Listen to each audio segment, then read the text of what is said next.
I'm Steve Fournier. This is Current Invective. I'm in Hartford, Connecticut. It's September 6th, 2021. This is called Eat the Rich. I'll read. Among discussions that can't be conducted openly is any advocacy of violent means to indispensable ends. For instance, if the continued burning of fuel darkens the future of billions of people, what measures may, or must, be taken against those who harvest and sell the fuel? Most people who want to discontinue fuel burning would probably not recommend that the fuel mongers be set afire. Measures short of violence almost certainly would be their only recommendations. But there must be an anonymous faction who think culpable parties should be ground up and fed to their pets. For this fringe, the search for culpable parties could be simplified with clear logic. Fact: a tiny minority of people own almost all the world's material assets. Fact: their wealth gives them power beyond that of any monarch in history, and they are responsible for the condition of the earth. Fact: an individual can't accumulate huge volumes of wealth without a single-minded and corrupt pursuit of wealth, and such individuals openly exhibit their defiance of conscience by striving always for more.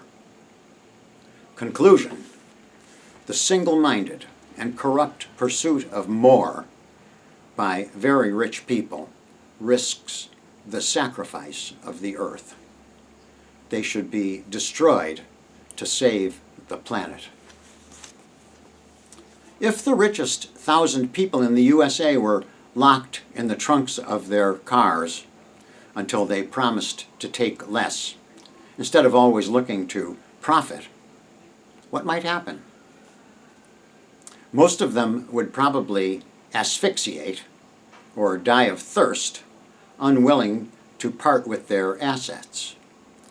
But what if Exxon and BP and Shell were suddenly relieved of the obligation to profit?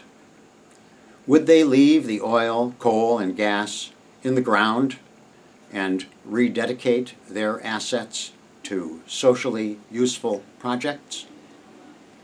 Would they apply any effort to undo the injury done by a century of profligate burning? There doesn't seem to be much doubt that the major owners of material assets have been irresponsible stewards.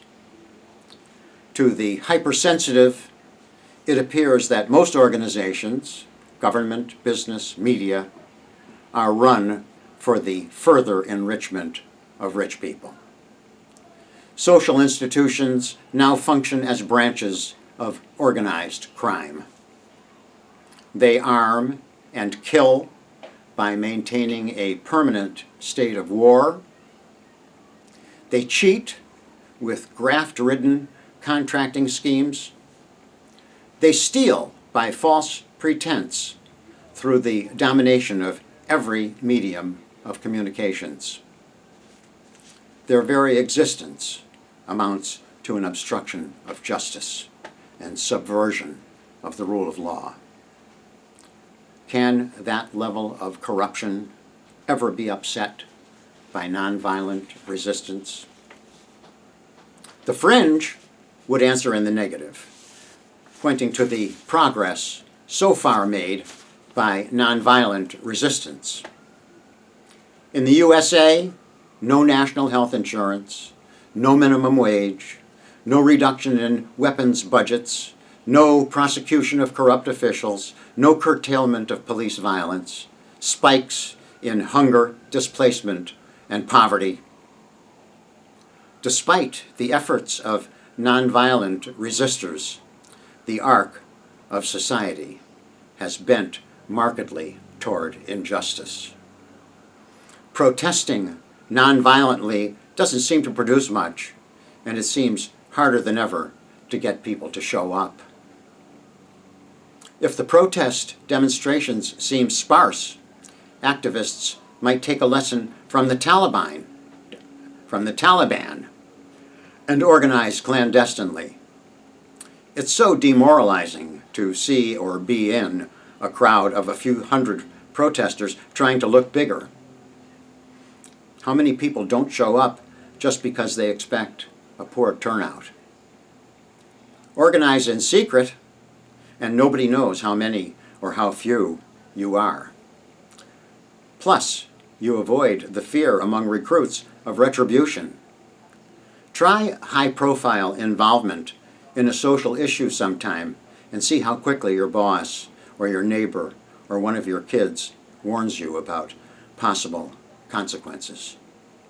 You minimize the risk of consequences with secrecy, and this can be a recruiting tool. The fringe might stop short of violence to persons and stick to the destruction of property. The means exist now to destroy property by remote control. The thugs who operate our armed forces and intelligence agencies have been killing people and destroying property by remote control for decades, and it's possible today to get everything a competent saboteur could want at your local Walmart. Another recruiting tool. As for targets, the fringe will probably not set fire to urban convenience stores, but to public buildings and high-value property.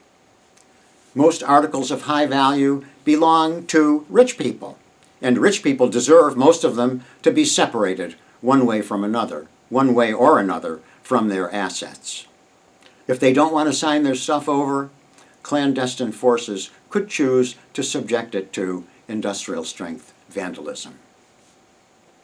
There's no way of knowing for certain whether discussions of this subject are taking place behind the scenes, but it's a sure thing that there's been no serious sabotage up till now, at least not at the hands of earth justice advocates. Maybe some symbolic breaking of windows and throwing of paint, but no real damage. For nonviolent resistors, it's been a quiet summer, but who can say what might be seething underground? I'm Steve Fournier. This is Current Invective.